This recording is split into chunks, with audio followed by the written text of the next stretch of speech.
You're probably not losing joy because something broke. You're losing it because nothing did.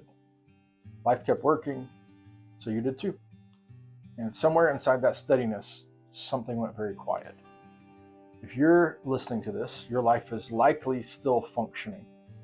You're showing up, you're handling what needs to be handled, responsibilities are being met. From the outside, things look stable. Internally, though, something feels flatter than it used to. That's not dramatic, not alarming, it's just muted. You're not angry, you're not hopeless, you just don't feel much. That's what makes this hard to name. There wasn't a moment where joy disappeared, it didn't fall apart, it just thinned over time. And because everything around you kept moving, you adjusted without stopping to ask what it was costing you. You learned how to live around the absence instead of acknowledging it. People who carry responsibility well don't usually lose joy by falling apart. They lose it by holding themselves together for a long time. Pressure, it didn't knock you over, it just trained you.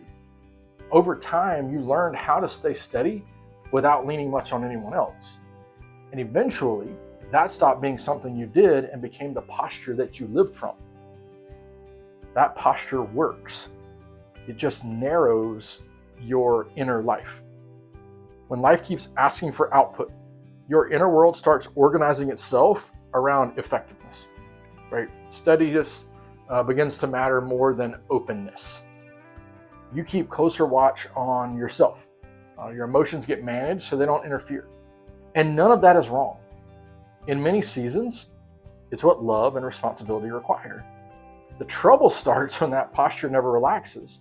When it becomes permanent, your emotional range very quietly starts to shrink. Joy isn't the same thing as happiness or excitement. It has more to do with aliveness, with connection, with being present rather than always monitoring yourself. When you've been carrying weight for a long time, presence can feel inefficient. You stay alert instead of being available. You stay very composed, right, instead of being open. Joy doesn't make a scene when that happens.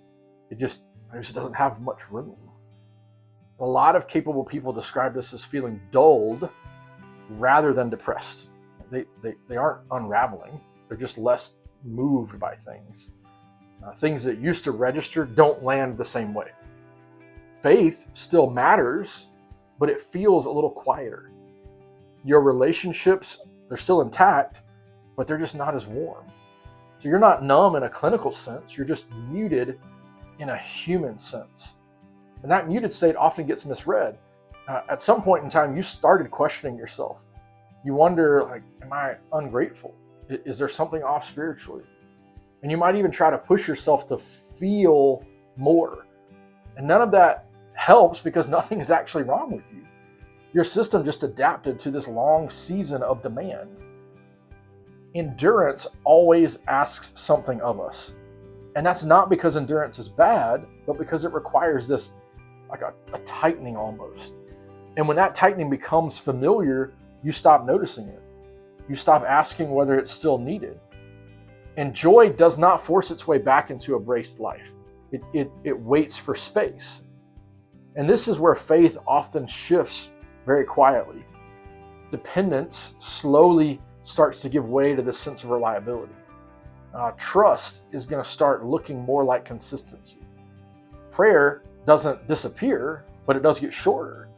You still believe, you still obey, but the relationship softens around the edges. You relate to God more through effort than need. And that isn't rebellion, it's adaptation.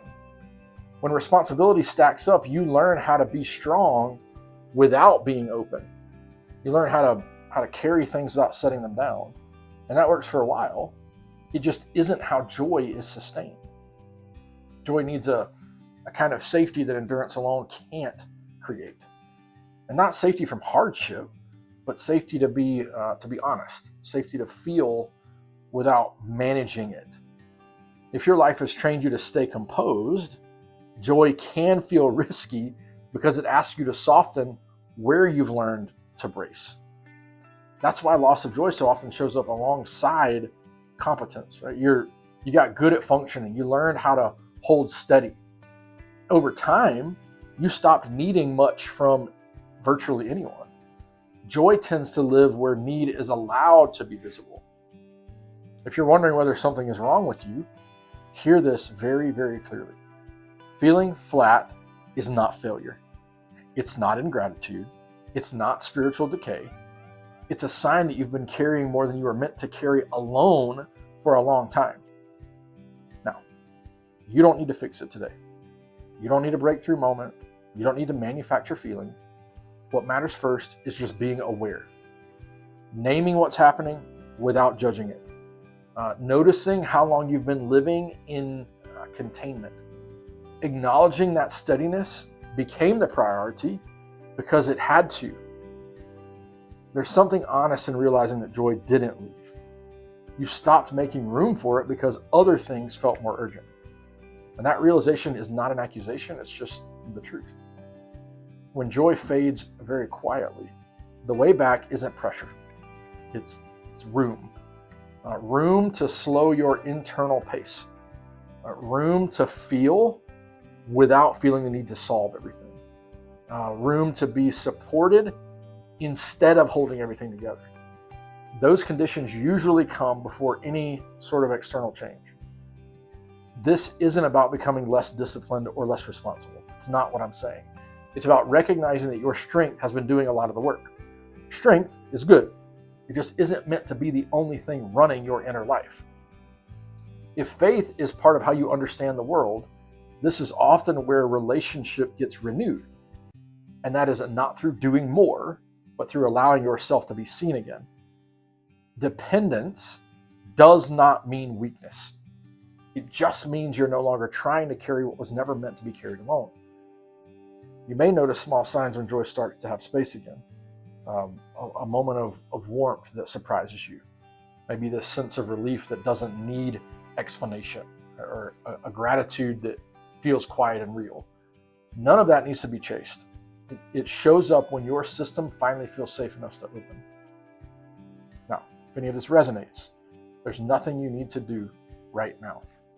Stay with the awareness. Let that be enough for today. Pay attention to how often you're bracing without realizing it. Notice where you've been strong longer than you've been supported. I write a weekly newsletter for people who are tired in a deeper way. Not burned out, but worn from carrying responsibility with integrity for a long time. So if you want a place to keep reflecting at a slower pace, it's there when you're ready. No pressure, just an open seat and a steady conversation.